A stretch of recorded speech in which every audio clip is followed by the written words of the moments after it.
आप देख रहे हैं रिसाइट टुडे। मैं हूं काशिफ सम्मान। पिछले कई रोज से आगरा रोड पर ज़र तामीर फ्लाईओवर ब्रिज चर्चा में है। इस मुद्दे पर काफ़ी सियासत गर्म है। इस मुद्दे पर काफ़ी लोग बहस कर रहे हैं, बयानबाजी चल रही है। इस मुद्दे को रिसाइट टुडे ने ज़रूरी समझा कि इस मुद्दे पर बात की जाए। जो मुख्तलिफ राय आ रही है वो मुख्तलिफ राय को आवाम के सामने पेश किया जाए। इस एपिसोड के हम पहले हिस्से में कांग्रेस पार्टी के तर्जुमान साबिर गौहर साहब के साथ हैं और इनसे इस मुद्दे पर बात करेंगे कि फ्लाईओवर ब्रिज का मामला क्या है। फ्लाईओवर ब्रिज की लंबाई बढ़ाने का जो मामला चल रहा है वो मामला असल में है क्या? ये आप सबसे पहले तो मैं ये बतला दूं, जूने आगरा रोड पर नए बस स्टैंड के पास जो फ्लाईओवर ब्रिज का काम जारी है, ये मालेगांव शहर की तारीख का अव्वलीन फ्लाईओवर ब्रिज है। और जब अव्वलीन फ्लाईओवर ब्रिज है, आज तक के मालेगांव में इसके पहले कोई फ्लाईओवर ब्रिज नहीं बना, तो छोटे बड़े लंबे चौड़े इसका कोई मानी नहीं निकलता।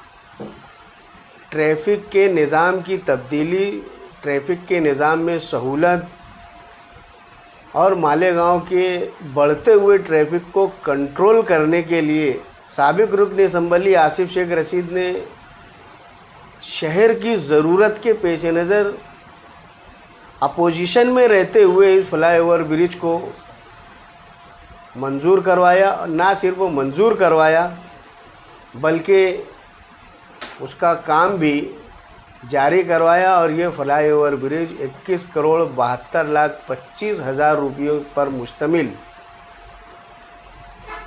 514.5 मीटर के लंबाई का मंजूर हुआ और उसका काम जारी है। इन ये फ्लाईओवर ब्रिज से क्या शहरियान को फ़ायदा होगा? ट्रैफिक को कंट्रोल करने के लिए फ्लाईओवर ब्रिज बनाया जा रहा है, तो उससे तो उसका फ़ायदा ही होगा। क्योंकि जो लोग आज इस फ्लाईओवर ब्रिज की मुखालफत कर रहे हैं, वो लोग इसी रोड पर, इसी जगह के ऊपर 16 करोड़ रुपयों पर मुश्तमिल सिर्फ स्काई वॉक बनाने की हिमायत में थे। आज अगर वो लोग फ्लाईओवर ब्रिज की मुखालफत कर रहे हैं तो शहर का फ़ायदा देखते हैं, ऐसा मुझे नहीं समझ में आता। बल्कि ये कांग्रेस के एमएलए ने इस ब्रिज को बनाने का बीड़ा उठाया। इसके लिए कांग्रेस की मुखालफत में ये शहर का बहुत बड़ा नुकसान करने जा रहा है। क्या फ्लाईओवर ब्रिज के नाम पर बरसरे इक़्तिदार पार्टी अपनी सियासी दुकान चमका रही है? देखिए, बरसरे इक़्तिदार पार्टी अगर कारपोरेशन की ली जाए तो कांग्रेस पार्टी और शिवसेना है। अगर रियासत की ली जाए तो कांग्रेस, शिवसेना और राष्ट्रवादी की है। और बरसरे इक़्तिदार पार्टी हमेशा से आवाम के फ़ायदे के लिए ही सोचती है, उसकी मंसूबाबंदी करती है और उसका काम करती है।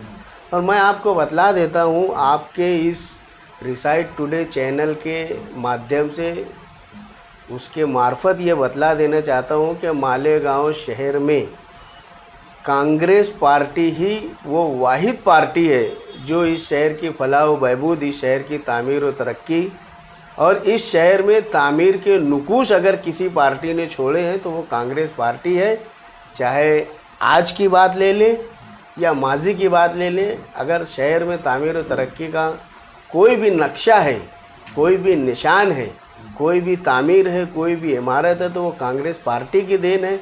इसके लिए फ्लाईओवर ब्रिज जो है ये कांग्रेस पार्टी के ट्रैफिक के निज़ाम के लिए और आज पूरे मुल्क में, पूरी रियासत में हर तरफ ट्रैफिक कंट्रोल करने के लिए बड़े बड़े फ्लाईओवर ब्रिज बनाए जा रहे हैं। अगर तजुर्बे के तौर पर यहाँ ये पहला फ्लाईओवर ब्रिज बनाया जा रहा है तो पहले उसके बनने के बाद में उस साल 2 साल के बाद क्या हमारे समझ में आता है उसका तज्जिया करना चाहिए, उसका मुआयना करना चाहिए, उसके ऊपर रिसर्च करना चाहिए और उसके बाद हम उसके नफ़ा और नुकसान की बात सोचें तो ये मेरे हिसाब से ज़्यादा बेहतर रहेगा।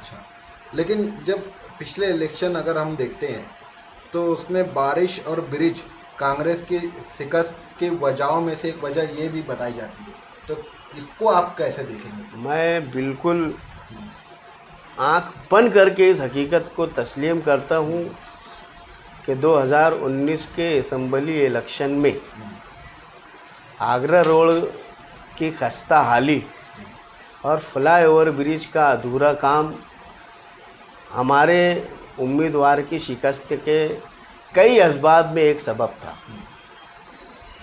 लेकिन वहीं पर मैं इस बात को दोहराना चाहता हूँ कि गुज़िस्ता बरस पूरे महाराष्ट्र में ज़बरदस्त बारिश हुई थी। पूरे महाराष्ट्र में हर तरफ तबाही फैली हुई थी।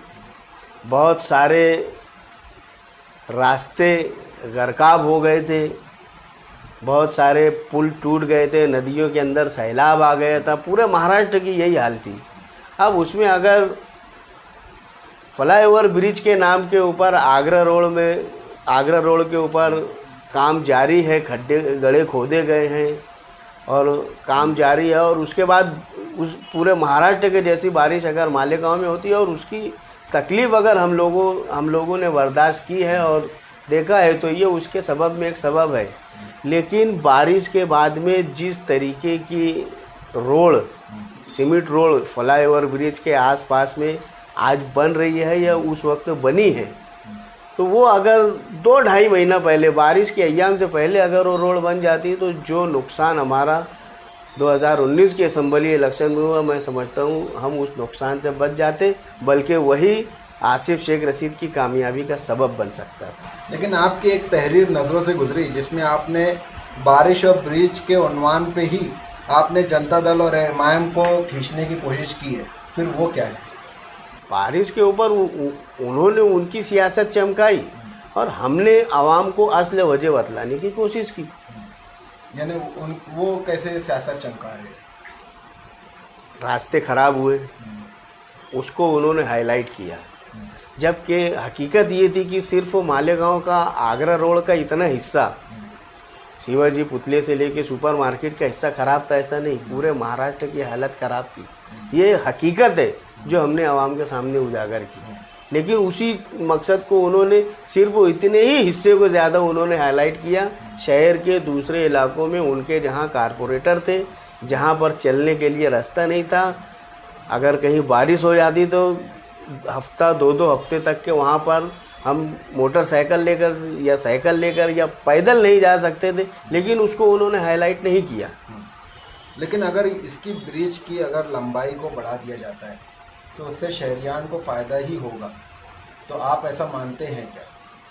बिल्कुल। तो फिर क्यों नहीं उसको बढ़ाया? ये एक हकीकत है कि जिस वक्त फ्लाईओवर ब्रिज की मंजूरी हासिल की गई, उस वक्त नगर उत्थान समिति जो है महाराष्ट्र हुकूमत का एक इदारा है, एक शोबा है, और ये ब्रिज उसी के फ़ंड से, नगर उत्थान के फ़ंड से, जो म्यूनसिपल काउंसिल और कारपोरेशन के मार्फत हुकूमत का एक इदारा है, उसके मार्फत ये काम होता है, जहाँ और इस इदारे के मार्फत 80% अखराजात हुकूमत महाराष्ट्र बर्दाश्त करती है और 20% जो है कारपोरेशन या म्यूनसिपलिटी उसके अखराजात बर्दाश्त करती है।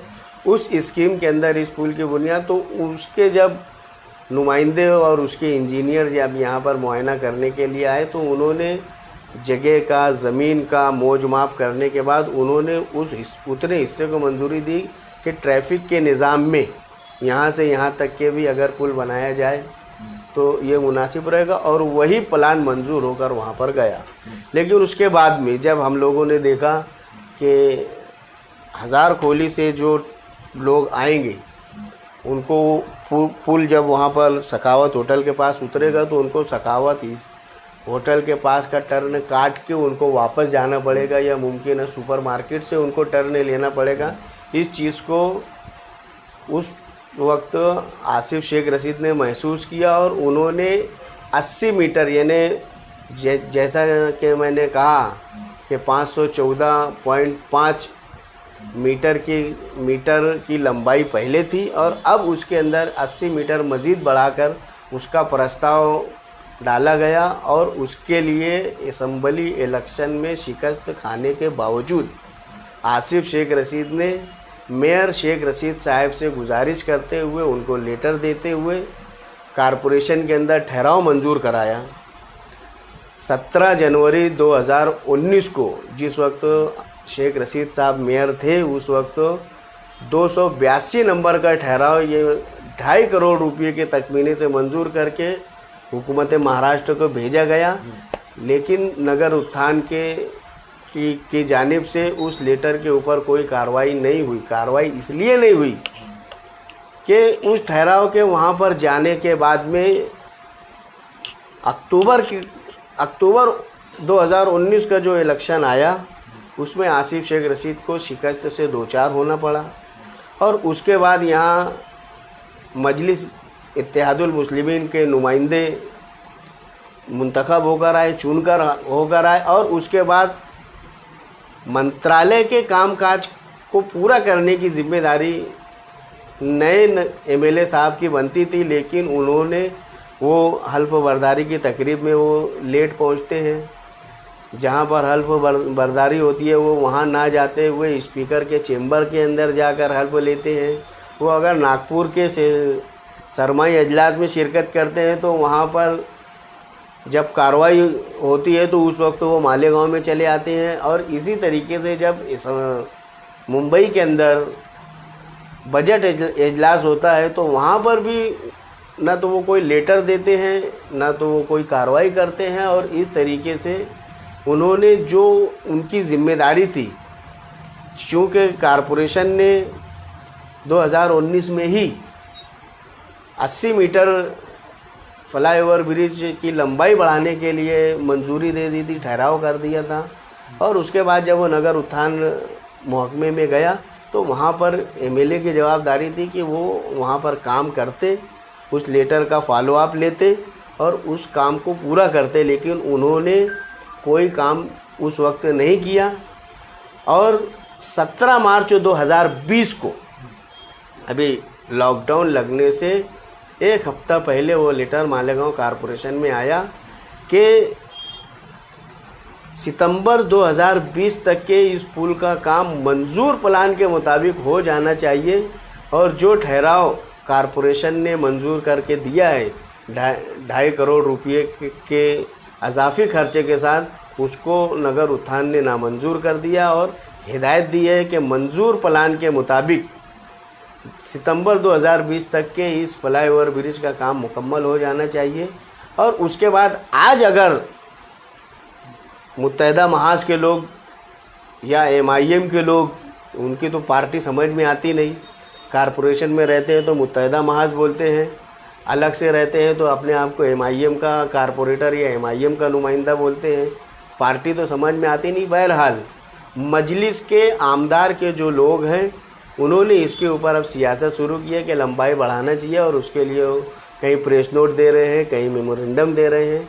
तो ये सिर्फ आवाम को गुमराह करने का काम है, जबकि हुकूमत की जानिब से 17 मार्च को कारपोरेशन के अंदर लेटर आ चुका है कि पुल की लंबाई अब नहीं बढ़ाई जाएगी, जैसा प्लान है वैसा बनाया जाएगा। तो ये सिर्फ सियासत खेल रही है। सियासत इसलिए खेली जा रही है कि एक मरतबा फिर से अब जून का महीना लग गया, बारिश शुरू हो गई, फिर से ये रोड है। आज इनको ये बोला जा सकता है क्या ठीक है, आगरा रोड की खस्ता हाली की वजह से आसिफ शेख रशीद को शिकस्त हुई, लेकिन अब तो आप एमएलए हो, ये आपकी जवाबदारी है। तो ये अपनी जवाबदारी और अपनी जिम्मेदारी से पर झटकने के लिए इन्होंने इस नाटक को रचने की कोशिश की है और ये एक सोची समझी साजिश के तहत उनकी अपनी नाकामी और नाकारकर्दगी को छुपाकर वो कांग्रेस के ऊपर इल्ज़ाम लगाने की सोच रहे हैं और इसके अंदर वो इंशाअल्लाह कामयाब नहीं हो पाएंगे। अच्छा, इससे थोड़ा हटा हुआ एक सवाल कि एक इंटरव्यू में अभी जो नए कमिश्नर आए हैं उन्होंने कहा था कि हाथी चलता है कुत्ते भूखते हैं। इस सेंटेंस पे, इस जुमले पे आपका क्या रिएक्शन है? हाथी चलता है कुत्ते भौंकते हैं, या ये एक कहावत है कुत्ते भूखे हज़ार, हाथी चले बाजार, ये कहावत है। और ये कहावत कोई भी किसी भी वक्त अपने मौके की मुनासबत से बोल सकता है, लेकिन जिस हिसाब से 8 तारीख के कारपोरेशन की महासभा के अंदर हज़्ब इख्तिलाफ ने इस मुद्दे को उठाया, तो उनकी समझ ऐसी है कि कमिश्नर ने उनको ही कुत्ता बोला है। अब ये तो कमिश्नर साहब वाजे करेंगे कि उन्होंने उनको कुत्ता बोला या और किसी को बोला। बहरहाल जमहूरियत में मुखालफत की जाती है, अगर मुखालफत नहीं है तो जमहूरियत नहीं है, लेकिन मुखालफत में किसी को कुत्ता बोलना, इसको मैं अच्छा, अब वापस हम ब्रिज के एक आखिरी सवाल करते हैं। क्या एक आवाज़ और गूंज रही है अवाम में, क्या ब्रिज के नाम पर बदनवानी हो रही है? का तखमीना जो है 21,72,25,000 रुपया है, और RE नाम की जो कंपनी है उसने इसका ठेका लिया हुआ है। अब अगर इसमें कहीं पर बदनवानी का शक होता है या कहीं बदनवानी नज़र आती है, तो ये तो MLA साहब का काम है कि उसके ऊपर नज़र रखें। और कहीं पर अगर ऐसा कुछ होता है तो जिस तरीके से पुलिस डिपार्टमेंट ने दी हैंडलूम कोऑपरेटिव सोसाइटी की राशन दुकान नंबर 11 के चोरी के अनाज को स्टार होटल के पीछे पकड़ा, पंचनामा किया, FIR दर्ज की, इसी तरीके से अगर फ्लाईओवर ब्रिज के बारे में किसी तरीके की बदनवानी हो रही है तो MLA साहब को नज़र रखना चाहिए और FIR दर्ज करवाना चाहिए। सिर्फ किसी पार्टी के ऊपर, किसी लीडर के ऊपर, किसी ठेकेदार के ऊपर उन्होंने कोई इल्ज़ाम नहीं लगाना चाहिए, क्योंकि इनकी आदत है कि ये इल्ज़ाम लगाते और भाग जाते, और आज तक के एक इल्ज़ाम भी इन्होंने सही साबित नहीं। ये थे हमारे साथ साबिर गौहर साहब, जो तर्जुमान है कांग्रेस पार्टी। इस मुद्दे पर आगरा रोड पर ज़ैर तामीर फ्लाईओवर ब्रिज और मालेगांव कारपोरेशन, इस मुद्दे पर हम और भी कई लोगों से बात करेंगे, उनकी बातों को आपके सामने पेश करेंगे। देखते रहिए रिसाइट।